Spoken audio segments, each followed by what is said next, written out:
ರಾಘವೇಂದ್ರ 13 ಗಂಟೆ ಹಿಂದೆ ಮೈಸೂರಲ್ಲಿ ನೀನು ನೋಡ್ಬೇಕು ಅಂತ ನೆನೆಸ್ಕೊಂಡೆ. ನೋಡು, ಮಂತ್ರಾಲಯಕ್ಕೆ ಬಂದ್ಬಿಟ್ಟೆ. ಎಲ್ಲ ನಿನ್ನ ಮಹಿಮೆ. ಒಂದಲ್ಲ ಒಂದಿನ ಇಂಡಿಯನ್ ರೈಲ್ವೇಸ್ ವರ್ಲ್ಡ್ ಅಲ್ಲೇ ಟಾಪ್ ರೈಲ್ವೇಸ್ ಅಂತ ಅನಿಸ್ಕೊಳ್ಳೋಕೆ ಎಲ್ಲಾ ಚಾನ್ಸಸ್ಗಳು ಇದೆ. ಆದ್ರೆ ಅದನ್ನ ತಡೆಯಕ್ಕೆ ಒಂದೇ ಒಂದು ಶಕ್ತಿ ಇದೆ. ಅದೇನು ಅಂತಂದ್ರೆ ಟ್ರೈನಲ್ಲಿ ಕೊಡೋ ಫುಡ್ಡು ಮತ್ತೆ ಮಾರೋ ಫುಡ್ಡು ಮಣ್ಣನ್ನೇ ಪ್ಯಾಕೆಟ್ ಅಲ್ಲಿ ಕೊಟ್ಬಿಟ್ಟಿದೆ, ತಿನ್ಕೊಡ್ಬೋದಿತ್ತು. ಆದ್ರೆ ಈ ಫುಡ್ ಅಂತೂ ದೇವ್ರಾಣೆ ತಿನ್ನಕ್ಕಾಗ್ತಿಲ್ಲ. ದೇವಸ್ಥಾನಕ್ಕೆ ಹೋಗ್ತಾ ಇದೀವಿ, ಮನಸ್ಸು ಬಾಯಿ ಎಲ್ಲ ಶುದ್ಧವಾಗಿರ್ಲಿ ಅಂದರೆ ಈ ಥರ ಕಚಡ ನನ್ನ ಮಕ್ಕಳು ನಮ್ಮ ಬಾಯಲ್ಲಿ ಕೆಡ್ತಾಗ ಬರೆಸ್ತೆ ಮಾತ್ರ ಸುಮ್ಮನೆ ಇರೋದೇ ಇಲ್ಲ. ನೋಡಿ, ನಿಂತಿರೋ ಟ್ರೈನಲ್ಲೂ ಕಿಟಕಿಯಿಂದ ಉಗಿದು ಎಲ್ಲ ಗಲೀಜ್ ಮಾಡಿಟ್ಟವ್ರೆ ಕಂತ್ರಿ ನನ್ನ ಮಕ್ಕಳು. ಟ್ರೈನ್ ಒಳಗೆ ನೀವೇನಾದ್ರೂ ಸುರಂಗ ಮಾರ್ಗ ನೋಡಿದ್ರಾ? ನೋಡಿ, ಈ ತಾತ ತೋರಿಸ್ತವ್ರೆ ಹೆಂಗೆ ಸುರಂಗ ಮಾರ್ಗಕ್ಕೆ ಹೋಗ್ಬೇಕು ಅಂತ. ಇನ್ನೊಂದು ಸೆಕೆಂಡು ಅವ್ರು ಮಾಯ ಆಗ್ಬಿಡ್ತಾರೆ. ನೋಡಿ, ಪತ್ತನೇ ಇಲ್ಲ ಪಾರ್ಟಿ. ಈ ಥರ ಟ್ರೈನಲ್ಲಿ ಸುರಂಗ ಮಾರ್ಗಕ್ಕೆ ಹೋಗ್ಬಿಟ್ಟು ನೀವು ಮಲಗಿದ್ರ ಅಂತ ಮಿಸ್ ಮಾಡಿದೆ ಕಮೆಂಟ್ ಮಾಡಿ ತಿಳಿಸಿ. ಖಂಡಿತ ನನ್ನ ಸೈಜ್ಗಂತೂ ಅಲ್ಲಿ ಹೋಗೋಕ್ಕಾಗಲ್ಲ ಒಳಗಡೆಗೆ. ಇವ್ರೇನಿಲ್ಲಿ ಮೊಬೈಲ್ ನೋಡ್ತಾ ಇದ್ದಾರೆ. ಬೆಂಗಳೂರಲ್ಲಿ ಟ್ರೈನ್ ಹತ್ತದಾಗಿಂದನು ವೇರ್ ಇಸ್ ಮೈ ಟ್ರೈನ್ ಆ್ಯಪ್ನ ಓಪನ್ ಮಾಡಿ ಇಟ್ಕೊಂಡೇ ಇದ್ದಾರೆ. ಕಂಟಿನ್ಯೂಸ್ ಆಗಿ ನೋಡ್ಕೊಂಡು ಬರ್ತಾ ಇದ್ದೇನೆ. ಸುಮಾರು 3 ಅವರ್ 4 ಅವರಿಂದ ನೋಡ್ತಾನೆ ಇದ್ದೀನಿ ಅವ್ರನ್ನ. ಅದಕ್ಕೆ ಕಾಮಿಡಿ ಏನಂತಂದ್ರೆ ಹತ್ತತ್ರ ಅವ್ರು ಇಲ್ಲಿಯೋ ರೈಲ್ವೆ ಸ್ಟೇಷನ್ ಬರೋ ಟೈಮ್ಗೆ ಅವ್ರ ಮೊಬೈಲ್ ಸ್ವಿಚ್ ಆಫ್ ಆಗೋಯ್ತು. ಆ ರೇಂಜಲ್ಲಿ ಆ್ಯಪ್ನ ಓಪನ್ ಮಾಡಿ ಇಟ್ಕೊಂಡಿದ್ರು. ಜನರಲ್ ಬೋಗಿಲಿ ಯಾವ ರೀತಿ ಜನ ಜಾಮ್ ಆಗೋರೆ ಅಂತಂದ್ರೆ, ಏನಾದ್ರು ನೀವು ಕೆಳಗಡೆ ಕಳಕ ಬೀಜ ಏನಾದ್ರು ಬೀಳಿಸ್ತು ಅಂದರೆ ಒಂದು ಅವ್ರ ಬಾಯಿಗೆ ಹೋಗುತ್ತೆ, ಇಲ್ಲ ಅಂತಂದ್ರೆ ಅವ್ರ ಚಡ್ಡಿ ಒಳಗೆ ಹೋಗುತ್ತೆ. ಸೊ ಆ ರೇಂಜಲ್ಲಿ ಪ್ಯಾಕ್ ಆಗೈತೆ ಜನರಲ್ ಬೋಗಿ ರೈಲ್ವೆ ಜರ್ನಿ. ಅಯ್ಯಯ್ಯಪ್ಪ, ಇವಾಗೇನು ನೋಡ್ತಾ ಇದ್ರ ಜಾಗ, ಇಲ್ಲಿ 2 ಕಾಲು ಹಾಕಷ್ಟು ಮಾತ್ರ ಜಾಗ ಇರೋದು. ಅದೇ ಈ ಜಾಗದಲ್ಲಿ 6 ಕಾಲಿದೆ, ಈ ಒಂದು ಬಾಡಿ ಇದೆ. ಈ ಟ್ರೈನು ಇನ್ನೂ 106 ಕಿಲೋಮೀಟರ್ ಮುಂದೆ ಹೋಗುತ್ತೆ. ಅದೇ ಈ ಟ್ರೈನಲ್ಲಿರೋ ಜನ ಎಲ್ಲ ಇಲ್ಲೇ ಹೇಳ್ಕೊಬಿಟ್ರು. ಟೋಟಲ್ ಎಲ್ಲ ಮಂತ್ರಾಲಯದಲ್ಲೇ ಇಡೀ ಟ್ರೈನೇ ಖಾಲಿ ಆಗೋಯ್ತು.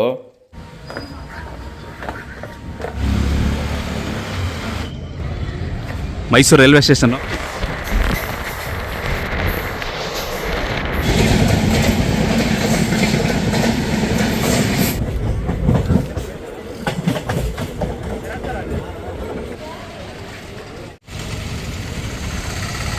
ಹಾಯ್, ಹಲೋ, ನಮಸ್ಕಾರ ಸ್ನೇಹಿತರೆ. ನಾನು ನಿಮ್ಮ ಆರ್ವಿ. 2024ನೇ ವರ್ಷದ ಮೊದಲನೇ ವಿಡಿಯೋಗೆ ನಿಮ್ಮೆಲ್ಲರಿಗೂ ಸ್ವಾಗತ. ಸನಾತನ ಧರ್ಮ ಪಾಲಿಸೋರ್ಗೆ ಇದು ಹೊಸ ವರ್ಷ ಅಲ್ಲ, ಜಸ್ಟ್ ಕ್ಯಾಲೆಂಡರ್ ಚೇಂಜ್ ಆಗಿದೆ ಅಷ್ಟೇ. ನಮಗೆ ಹೊಸ ವರ್ಷ ಬಂದಾಗ ಎಲ್ಲರೂ ಶುಭಾಶಯ ಹಂಚ್ಕೊಳ್ಳೋಣ. ಮುಂದೆ ನಮ್ಮ ಸಾರಥಿ ನಿಂತಿದೆ, ಬನ್ನಿ ಫಸ್ಟ್ ಹತ್ಬಿಡವ.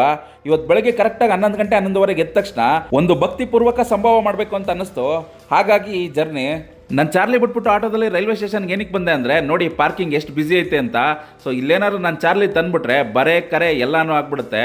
ಹಾಗಾಗಿ ಆ ರಿಸ್ಕ್ ತೊಗೊಳ್ಳಿಲ್ಲ. ಸಡನ್ ಆಗಿ ಮನ್ಸು ಬಂತು ರಾಯರ್ ನೋಡಬೇಕು ಅಂತ. ಸದ್ಯಕ್ಕೆ ಇವಾಗ ಮೈಸೂರಿನ ರೈಲ್ವೆ ಸ್ಟೇಷನ್ ಇದ್ದೀನಿ. 1:15ಗೆ 1:25ಕ್ಕೆ ಟ್ರೈನ್ ಇದೆ, ಬಸವ ಎಕ್ಸ್ಪ್ರೆಸ್ಸು ಬಾಗಲಕೋಟೆಗೆ ಹೋಗುತ್ತೆ. ಸೊ ಅದರಲ್ಲಿ ಮಂತ್ರಾಲಯ ಹೋಗಬೇಕು. ಬನ್ನಿ, ರಾಯರ್ ನೋಡಬೇಕು ಅಂತ ಡಿಸೈಡ್ ಮಾಡಿದ್ಮೇಲೆ ಸೊ ತಡೆಯಂಗಿಲ್ಲ, ಹೋಗ್ತಾ ಇರೋದಷ್ಟೇ. ಇವಾಗ ನೀವು ನೋಡ್ತಾ ಇರೋದು, ಮುಂದೆ ಕಾಣಿಸ್ತಾ ಇರೋದು ಮೈಸೂರು ರೈಲ್ವೆ ಸ್ಟೇಷನ್. ಇಲ್ಲಿಂದ ಸುಮಾರು 12 ಗಂಟೆ ಟ್ರೈನಲ್ಲಿ ಜರ್ನಿ ಮಾಡ್ತೀನಿ, ಅದು ಜನರಲ್ ಬೋಗಿಯಲ್ಲಿ ಕೂತ್ಕೊಂಡು. ಯಾವುದೇ ಬುಕ್ಕಿಂಗ್ ಎಲ್ಲ ಏನು ಮಾಡಿಲ್ಲ. ಸೊ ಈ ರೈಲ್ವೆ ಸ್ಟೇಷನ್ಗೆ ಬರೋಕ್ಕಿಂತ ಮುಂಚೆ 1 ಅವರ್ ಬಿಫೋರು ಡಿಸೈಡ್ ಮಾಡಿದೆ ರಾಘವೇಂದ್ರ ಸ್ವಾಮಿಗಳನ್ನ ನೋಡಬೇಕು, ಬೃಂದಾವನಕ್ಕೆ ಹೋಗಬೇಕು ಅಂತ. ಸೊ ಇವಾಗ ಕರೆಕ್ಟಾಗಿ ರೈಲ್ವೆ ಸ್ಟೇಷನಲ್ಲಿ ಇದ್ದೀನಿ. ಇನ್ನೊಂದು 20 ನಿಮಿಷ ಟ್ರೈನ್ ಸ್ಟಾರ್ಟ್ ಆಗುತ್ತೆ. ಹೋಗಿ ಒಂದು ಸೀಟ್ ಇಟ್ಕೊಂಬಿಡವ, ಬನ್ನಿ. ರೈಲ್ವೆ ಸ್ಟೇಷನ್ ಒಳಗೆ ಎಂಟ್ರಿ ಆಗ್ತಿದ್ದಂಗೆ ನಮ್ಮ ವಂದೇ ಭಾರತ್ ನಿಂತಿದೆ ನೋಡಿ. ಸುಮಾರು ಇದೇನು 1 ಕಾಲ್ಗೆನೋ ಹೊರಡುತ್ತೆ. Mysuru to Chennai Vande Bharat express. So ನಮ್ಮ ಇಂಡಿಯನ್ ಬುಲೆಟ್ ಟ್ರೈನ್ ಅಂತ ಅನ್ಬೋದು, ನಮ್ಮ ಇಂಡಿಯಾದಲ್ಲೇ ಮ್ಯಾನುಫ್ಯಾಕ್ಚರ್ ಆಗಿರೋ ಟ್ರೈನು. ಈ ವಂದೇ ಭಾರತ್ ಎಕ್ಸ್ಪ್ರೆಸ್ನ ಸಂಪೂರ್ಣ ಜರ್ನಿ ವಿಡಿಯೋ ಆಲ್ರೆಡಿ ನನ್ನ ಚಾನಲ್ ಇದೆ. ಸ್ಟಾರ್ಟಿಂಗ್ ಆದಾಗಲೇ ಹಾಕಿದೆ, ಸುಮಾರು 1 ಇಯರಿಂದನೇ. ನೀವು ಬೇಕು ಅಂದರೆ ನೋಡ್ಬೋದು ಒಳಗಡೆ ಎಲ್ಲ ಹಿಂಗೆಲ್ಲ ಐತೆ, ಏನೆಲ್ಲ ಎಕ್ಸ್ಪೀರಿಯನ್ಸ್ ಮಾಡಿದ್ದೆ ಅಂತ. ಈ ಟ್ರೈನಲ್ಲಿ ಟ್ರಾವೆಲ್ ಮಾಡಲೇಬೇಕು ಅಂದ್ಬಿಟ್ಟು ಸುಮ್ಮನೆ ಏನು ಕೆಲಸ ಇಲ್ಲ ಅಂದರು ಚೆನ್ನೈವರೆಗೂ ಟಿಕೆಟ್ ಬುಕ್ ಮಾಡ್ಕೊಂಡು ಹೋಗ್ಬಿಟ್ಟು ಅಪ್ ಆ್ಯಂಡ್ ಡೌನ್ 2 ಜರ್ನಿನೂ ಮಾಡಿದ್ದೆ. ಮೈಸೂರು ರೈಲ್ವೆ ಸ್ಟೇಷನಲ್ಲಿ ಮೆಟ್ಲತ್ತಕ್ಕೆ ಎಸ್ಕಲೇಟರ್ನೂ ಇದೆ. ಸದ್ಯಕ್ಕೆ ನಾನು ಮೆಟ್ಲತ್ಕೊಂಡೇ ಹೋಗ್ತಾ ಇದ್ದೀನಿ. ನಮ್ಮ ಟ್ರೈನ್ ನೋಡಿ ಮುಂದೆ ಕಾಣಿಸ್ತಾ ಇದೆ. ಈ ಟ್ರೈನ್ನ ಹೆಸರು ಬಂದು ಬಸವ ಎಕ್ಸ್ಪ್ರೆಸ್ ಅಂತ. ಡೈಲಿ ಮೈಸೂರಿಂದ 1 ಗಂಟೆ 25 ನಿಮಿಷಕ್ಕೆ ಹೊರಡುತ್ತೆ. ಸೊ ಎಲ್ಲ ಬುಕ್ಕಿಂಗೇ ಜಾಸ್ತಿ ಇರುತ್ತೆ. ಹಾಗಾಗಿ ಜನರಲ್ಗೆ ಹೋಗ್ಬಿಟ್ಟು ಕುತ್ಕೊಬೋಣ ಅಂತ. ಅಲ್ಲ, ತಲೆನೋವು ಸೀಟ್ಗಳಿತ್ತು ಅಂದರೆ ಇವಾಗಲೇ ಇಟ್ಟು ಕುತ್ಕೊಂಡ್ಬಿಟ್ರೆ ಸರಿ. 3 ಜನರಲ್ ಬೋಗಿ ಇದೆ. ಸೊ ಮೈಸೂರಿಂದನೇ ಸ್ಟಾರ್ಟ್ ಆಗಿರೋದ್ರಿಂದ ಅಷ್ಟೊಂದು ಕ್ರೌಡ್ ಇರಲ್ಲ. ಯಾವ್ದಾರ ಒಂದು ಸೀಟ್ ಇಟ್ಕೊಂಬಿಡೋ ಬನ್ನಿ ಫಸ್ಟು.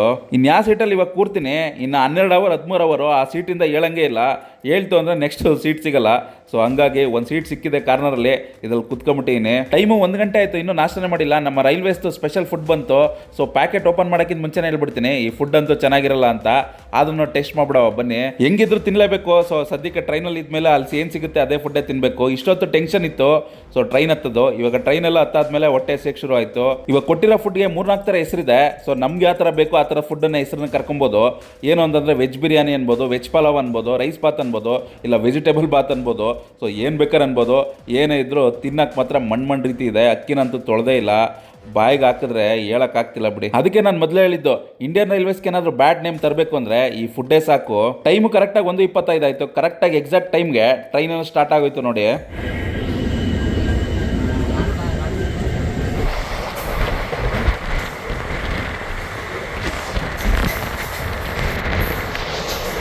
ಇವಾಗೇನು ಟ್ರೈನ್ ಹೋಗ್ತಾ ಇದೆ ಇದು ಮೈಸೂರು ಟು ಚೆನ್ನೈ ಶತಾಬ್ದಿ. ಸೊ ನಾವು ಸದ್ಯಕ್ಕೆ ಕೆಂಗೇರಿಯಲ್ಲಿ ನಿಂತಿದ್ದೀವಿ. ಈ ಟ್ರೈನು ನಮ್ಗಿಂತ ಮುಂಚೆ ಹೋಗ್ತಾ ಇದೆ, 1 ಅವರ್ ಲೇಟಾಗಿ ಶುರುವಾಗಿ. ರೈಲ್ವೆಲಿ ಫುಡ್ ಬೇಕಾದ್ರೆ ಸರಿ ಮಾಡಿಬಿಡ್ಬೋದು. ಈ ಬಾಯಲ್ಲಿ ಹೇಳಿ ಕೇಸರಿ ಟೀಮ್ಗಳವರಲ್ಲ, ಇವ್ರನ್ನಂತೂ ಸರಿ ಮಾಡಂಗಿಲ್ಲ. ನಿಂತಿರೋ ಟ್ರೈನಲ್ಲಿ ಆಚೆ ಹೋಗಿ ಉಗಿ ಎದ್ಬಿಟ್ಬಿಟ್ಟು ಇವ್ನ ಕಚಡ ನನ್ನ ಮಗ ನೋಡಿ ಕಿಟಕಿಲೆಲ್ಲ ಆಡಿಸಿ ಗಬ್ಬೆಳಿಸಿ ಇಟ್ಬಿಟ್ಟ ಆತಗೆ. ಭಕ್ತಿಯಿಂದ ದೇವ್ರ ಮಾಡಕ್ ಹೋಗ್ತಾ ಇದ್ವಿ, ನಮ್ಮ ಬಾಯಲ್ಲೂ ಕೆಟ್ಟ ಪದಗಳು ಬರ್ಸ್ಬಿಡ್ತಾರೆ ಇವರು ಈ ತರ ಮಾಡೋ ಕೆಲಸಕ್ಕೆಲ್ಲ. ಸದ್ಯಕ್ಕೆ ನಮ್ಮ ಟ್ರೈನು ಬೆಂಗಳೂರಿಗೆ ರೀಚ್ ಆಯ್ತು, ಕ್ರಾಂತಿವೀರ ಸಂಗೊಳ್ಳಿ ರಾಯಣ್ಣ ರೈಲ್ವೆ ಸ್ಟೇಷನ್ಗೆ. ಇಲ್ಲಿವರೆಗೂ ಮೈಸೂರಿಂದ ಆರಾಮಾಗಿ ಬಂದ್ವಿ. ಇಲ್ಲಿಂದ ಜನರಲ್ ಬೋಗಿಲಿ ಎಲ್ಲ ಧ್ವಂಸ ನೋಡಿ ಏನೇನೆಲ್ಲ ಕತೆ ಆಗುತ್ತೆ ಅಂತ. ಇನ್ನ 5 ಗಂಟೆ 7 ನಿಮಿಷಕ್ಕೆ ಬೆಂಗಳೂರು ರೈಲ್ವೆ ಸ್ಟೇಷನ್ ಬಿಟ್ಟಾಯ್ತು. ನೋಡಿ ಟ್ರೈನು ಯಾವ ರೇಂಜಿಗೆ ಫಿಲ್ ಆಗೈತೆ ಅಂತ. ಎಲ್ಲಾದರೂ ಒಂಚೂರು ಜಾಗ ಆಯ್ತಾ ಅಂತ, ಯಾಕಡೆಗೂ ಜಾಗ ಇಲ್ಲ. ಭಯಂಕರ ರಶ್ ಆಗೋಯ್ತು. ನಾನು ಎಕ್ಸ್ಪೆಕ್ಟ್ ಮಾಡಿದ್ದೆ ಬೆಂಗಳೂರು ಬಿಟ್ಟ ಮೇಲೆ ಮಾತ್ರ ಭಯಂಕರ ನಾಯಿಪಾಡು ಅಂತ. ಸೀಟ್ ಸಿಕ್ಕಿದ್ರು ಅಷ್ಟೇ ಕಾಲು ಕೆಳಗೆ ಎಲ್ಲ ಕಡೆ ಜನ ತುಂಬ್ಕೊಬಿಟ್ಟಿದ್ದಾರೆ. ಇವ್ರು ನೋಡಿ ಟ್ರೈನ್ ಹತ್ತದಾಗಿಂದ ವೆರಿಸ್ ಮೈ ಟ್ರೈನ್ ಆ್ಯಪ್ನ ಓಪನ್ ಮಾಡಿ ಇಟ್ಕೊಬಿಟ್ಟವ್ರೆ. ಇವ್ರ ಟ್ರೈನ್ ಲೊಕೇಶನ್ನ ಇವರೇ ಲೈವ್ ಆಗಿ ನೋಡ್ತಾ ಇದ್ದಾರೆ. ಎಲ್ಲಿ ಇಳಿಬೇಕು ಅಂತ ಕೇಳಿದೆ, ಅನಂತಪುರಮಲ್ಲಿ ಇಳಿಬೇಕಂತೆ. ಅದು ಬರೋಕ್ಕೆ ಇನ್ನೂ 3-4 ಅವರ್ ಟೈಮ್ ಐತೆ. ಏನಕ್ಕೆ ನೋಡ್ತಾ ಇದ್ರ ಅಂದರೆ ಅವ್ರು ಕೇಳ್ತಿಲ್ಲ, ಕಂಟಿನ್ಯೂಸ್ ಆಗಿ ನೋಡ್ಕೊಂಡು ಆರಾಮಾಗಿ ನೆಲದ ಮೇಲೆ ಕುತ್ಕೊಬಿಟ್ಟವ್ರೆ ಸೀಟ್ ಇಲ್ಲ ಅಂದ್ಬಿಟ್ಟು. ಸುಮಾರು ಟ್ರೈನ್ ಹತ್ತು 2-2.5 ಗಂಟೆ ಟೈಮ್ ಆಯಿತು. ಇದುವರೆಗೂ ಆ್ಯಪ್ನ ಮಾತ್ರ ಕ್ಲೋಸ್ ಮಾಡ್ತಾನೆ ಇಲ್ಲ. ಒಂದೊಂದು ಸೆಕೆಂಡ್ಗೂ ರಿಫ್ರೆಶ್ ಮಾಡಿ ಟ್ರೈನ್ ಎಲ್ಲೆಲ್ಲ ಐತೆ ಅಂತ ನೋಡ್ತಾನೆ ಅವರೇ. ಮತ್ತೆ ಪಲಾವ್ ಬಂದೈತೆ ನೈಟ್ ಊಟಕ್ಕೆ. ಯಾವುದೇ ಕಾರಣಕ್ಕೂ ಬೇಡ, ಹಂಗೆ ಹಸ್ಕೊಂಡಿದ್ರು ಪರವಾಗಿಲ್ಲ ಅಂತ ಡಿಸೈಡ್ ಮಾಡ್ಕೊಬಿಟ್ಟಿದ್ದೀನಿ. ನೋಡಿ ಬತ್ತಾ ಪರಿಸ್ಥಿತಿ ಬಿಗಡಾಯಿಸ್ತೈತೆ. ಸೊ ಕಾಲು ಹಾಕೋಕ್ಕೂ ಜಾಗ ಇಲ್ಲ, ಆ ರೇಂಜಲ್ಲಿ ಐತೆ. ಧರ್ಮಾವರಮಲ್ಲಿ ಟ್ರೈನ್ ನಿಂತಿದೆ. ಸುಮಾರು ಒಂದು 1/2-3 ಗಂಟೆ ಕ್ರಾಸಿಂಗಿಗೆ ನಿಲ್ಲಿಸ್ತಾರಂತೆ. ಸೊ 8-8.25 ಗಂಟೆ ಕೂತಿದ್ದ ಜಾಗದಿಂದ ಅಲ್ಲಾಡೇ ಇರಲಿಲ್ಲ. ಏನಾದರೂ ಸುಸುಗೆ ಅಂತ ಸೀಟಿಂದ ಎದ್ದಿದ್ರೆ 100% ಸೀಟ್ ಸಿಗ್ತಿರ್ಲಿಲ್ಲ. ಸೊ ಹೆಂಗೋ ಕಷ್ಟಪಟ್ಟು ಇವಾಗ ಯಾರನ್ನೋ ಒಬ್ಬರನ್ನ ನಂಬಿಕೆರೋರನ್ನ ಕೂರಿಸ್ಬಿಟ್ಟು ಬಂದಿದ್ದೀನಿ. ಅನಂತಪುರಂ ಬಂತು ನೋಡಿ, ಇಳಿಬೇಕು ಇವಾಗ. ಇಷ್ಟೊತ್ತು ವೆರಿಸ್ ಮೈ ಟ್ರೈನ್ ಆ್ಯಪ್ನ ಓಪನ್ ಮಾಡಿ ಇಟ್ಕೊಂಡು ಟ್ರೈನ್ ಎಲ್ಲಿದೆ ಅಂತ ನೋಡ್ತಾ ಇದ್ರು. ಇವ್ರು ಸ್ಟೇಷನ್ ಬರೋಳಗೆ ಸ್ವಿಚ್ ಆಫೇ ಆಗೋಯ್ತು. ಸೊ ಆಮೇಲೆ ನಾನು ಹೇಳಿದೆ ಇಲ್ಲಿ ಬರ್ತಾ ಇದೆ ಇಳ್ಕೊಳ್ಳಿ ಅಂತ. ಇವಾಗ ಇಳ್ಕಂತವ್ರೆ. ಏನು ಮಾಡೋಕ್ಕಾಗಲ್ಲ, ವಯಸ್ಸಾಯ್ತು, ಟೆನ್ಷನ್ನು, ಗಾಬರಿ. ತಾತ ಬಿಸಿ ಪಲಾವ್ ತಿನ್ಬಿಟ್ಟು ಕರೆಕ್ಟಾಗಿ ಟೈಮು 9 ಗಂಟೆ ಆಯ್ತಾ ಬಂತು. ಸುರಂಗ ಮಾರ್ಗ ಸೇರ್ಕೊಂತವ್ರು ನೋಡಿ. ಟ್ರೈನಲ್ಲಿ ಸುರಂಗ ಮಾರ್ಗ ನೋಡಿಲ್ಲ ಅಂದರೆ ನೋಡ್ಕೊಬಿಡಿ. ಸೊ ತಾತ ಅಲ್ಲಿಗೆ ಹೋಗಿ ಸೇರ್ಕೊಂಬಿಟ್ರು ಒಳಗಡೆ ಅಂತಂದರೆ ಇನ್ನು ಆರಾಮ್ ನಿದ್ದೆ. ಸೊ ನೀವು ಈ ರೀತಿ ಹೋಗ್ಬಿಟ್ಟು ಟ್ರೈನ್ ಜರ್ನಿ ಮಾಡಬೇಕಾದ್ರೆ ಒಳಗಡೆ ಸೇರ್ಕೊಂಡು ನಿದ್ದೆ ಮಾಡಿದ್ರಾ ಅಂತ ಮಿಸ್ ಮಾಡಿದ್ರೆ ಕಮೆಂಟ್ ಮಾಡಿ ತಿಳಿಸಿ. ನೋಡಿ ಇವಾಗ ತಾತ ಕಾಣಿಸೋದೇ ಇಲ್ಲ, ಸುರಂಗ ಮಾರ್ಗಕ್ಕೆ ಹೋಗಿ ಸೇರ್ಕೊಂಬಿಟ್ರು. ನಿಮ್ಗೇನಾರ ಕಾಣಿಸ್ತವ್ರ ಅಂತ. ಸೊ ಒಳ್ಳೆ ನಿದ್ದೆ ಮಾಡ್ಕೊತಾರೆ. ಬಾಗಲಕೋಟೆವರೆಗೂ ಹೋಗ್ಬೇಕಂತವ್ರು. ಸೊ ಇನ್ನೇನು ಸಮಸ್ಯೆ ಇಲ್ಲ, ಅವ್ರು ಬೆಳಗಿನ ಜಾವದವರೆಗೂ ನೆಮ್ಮದಿಯಾಗಿ ನಿದ್ದೆ ಮಾಡ್ಕೊಬೋದು. ನಾವು ಅದ್ರ ಮಧ್ಯೆ ಇಳ್ಕೊಬೇಕು. ಪ್ರತಿ ಸ್ಟೇಷನ್ ಬಂದಾಗಲೂ ಜನ ಜಾಮ್ ಆಯ್ತಾನೆ ಅವ್ರೆ ನೋಡಿ. ಇನ್ನೂ ಕ್ರೌಡು, ಹೆವಿ ಕ್ರೌಡು. ಇನ್ನೇನು ನಮ್ಮ ಸ್ಟೇಷನ್ ಬಂದ್ಬಿಡ್ತು. ಮೈಸೂರಿಂದ 11-15 ಗಂಟೆ ಟೈಮ್ ಜರ್ನಿ ನೋಡಿ. ಮಂತ್ರಾಲಯ ರೋಡ್ ರೈಲ್ವೆ ಸ್ಟೇಷನ್ಗೆ ಬಂದು ಇಳಿದಾಯ್ತು. ಇಲ್ಲಿಂದ ಮತ್ತೆ ಒಂದು ಆಟೋ ಇಟ್ಕೊಂಡು ಮಂತ್ರಾಲಯಕ್ಕೆ ಹೋಗಬೇಕು. ಸೊ ಎಲ್ಲರಿಗೂ ಜನರಲ್ಲಾಗಿ ಗೊತ್ತಿರುತ್ತೆ. ನೋಡೋದಲ್ವಾ ಜನರಲ್ ಬೋಗಿ ಜರ್ನಿ. ಯಪ್ಪ, ಫ್ಯಾಮಿಲಿ, ಮಕ್ಕಳು, ವಯಸ್ಸಾದವರೆಲ್ಲ ಬಂದರೆ ಯಾವುದೇ ಕಾರಣಕ್ಕೂ ಈ ಥರದ್ದೆಲ್ಲ ಟ್ರೈ ಮಾಡೋಕ್ಕೆ ಹೋಗ್ಬೇಡಿ. ಪ್ರಾಪರಾಗಿ ಬುಕ್ ಮಾಡ್ಕೊಂಡು ಬನ್ನಿ. ಮೈಸೂರಿಂದ ಮಂತ್ರಾಲಯ ಬರೋಕ್ಕೆ ಜನರಲ್ ಟಿಕೆಟ್ ಚಾರ್ಜಸ್ ಬಂದು 170 ರೂಪಾಯಿ. ಸೊ ಸುಮಾರು ಒಂದು 11:30 12 ಅವರ್ ಜರ್ನಿ ಆಗುತ್ತೆ. ಈ ಟ್ರೈನ್ ಇನ್ನೂ ಬಾಗಲಕೋಟೆಗೆ ಹೋಗುತ್ತೆ. ಆದರೆ 3/4% ಜನ ಎಲ್ಲ ಇಲ್ಲೇ ಇಳ್ಕೊಬಿಟ್ರು ನೋಡಿ. ಇಷ್ಟು ಆಟೋಗಳೆಲ್ಲ ನಿಂತಿದೆ. ಇದರಲ್ಲಿ ಇವಾಗ ಮಂತ್ರಾಲಯಕ್ಕೆ ಹೋಗಬೇಕು. ಇದಕ್ಕೆ 50 ರೂಪಾಯಿ ತೊಗೋತಾರೆ ಪರ್ ಹೆಡ್. ಸೊ ಬನ್ನಿ ಹೋಗ್ಬಿಡವ. ಇದೇ ಮಂತ್ರಾಲಯ ರೈಲ್ವೆ ಸ್ಟೇಷನ್ನು. ರಾಘವೇಂದ್ರ 13 ಗಂಟೆಯಿಂದ ಮೈಸೂರಲ್ಲಿ ನೀನು ನೋಡಬೇಕು ಅಂತ ನೆನೆಸ್ಕೊಂಡೆ. ನೋಡು ಮಂತ್ರಾಲಯಕ್ಕೆ ಬಂದ್ಬಿಟ್ಟೆ. ಎಲ್ಲ ನಿನ್ನ ಮಹಿಮೆ ನೋಡಿದ್ರು ವಿಡಿಯೋನ. ಮೈಸೂರಿಂದ ಮಂತ್ರಾಲಯಕ್ಕೆ ಹೆಂಗೆಲ್ಲ ರೀಚ್ ಆಗಿದೆ ಅಂತ ಜಸ್ಟ್ 13 ಗಂಟೆಯಿಂದ ಡಿಸೈಡ್ ಮಾಡಿದ್ದು. ನೀವೇ ನೋಡ್ತಾ ಇದ್ರಾ, ಮಂತ್ರಾಲಯಕ್ಕೆ ಬಂದಾಯ್ತು. ಈ ಬಡ ಭಕ್ತನ್ಗೆ ಇನ್ನೇನ್ ಬೇಕೇಳಿ, ನೋಡ್ಬೇಕು ಅಂದ ತಕ್ಷಣ ದೇವ್ರೇ ಕರ್ಸ್ಕೊಂಬಿಟ್ಟ. ಇದಕ್ಕಿಂತ ಖುಷಿ ಇನ್ನೇನು ಇಲ್ಲ. ಸದ್ಯಕ್ಕೆ ಈ ವಿಡಿಯೋನ ಇಲ್ಲಿಗೆ ಎಂಡ್ ಮಾಡ್ತಾ ಇದೀನಿ. ನೆಕ್ಸ್ಟ್ ವಿಡಿಯೋದಲ್ಲಿ ನೀವು ರಾಘವೇಂದ್ರ ಸ್ವಾಮಿ ದರ್ಶನ ಮಾಡೋಣ. ಅದ್ರ ಜೊತೆಗೆ ಇವಾಗ ಹೋಗಿ ಎಲ್ಲಿ ಮಲಗ್ತಾ ಇದೀನಿ ಅನ್ನೋದನ್ನ ನೆಕ್ಸ್ಟ್ ವಿಡಿಯೋದಲ್ಲಿ ನೋಡ್ತೀರಾ. ನೀವೇ ಆಶ್ಚರ್ಯ ಪಟ್ಬಿಡ್ತೀರಾ. ಆ ಥರದ ಒಂದು ಜಾಗಕ್ಕೆ ಹೋಗಿ ಮಲ್ಕೋತಾ ಇದೀನಿ. ನೆಕ್ಸ್ಟ್ ವಿಡಿಯೋದಲ್ಲಿ ಸಿಗ್ತೀನಿ. ಅಲ್ಲಿವರೆಗೂ ನಮಸ್ಕಾರಗಳು.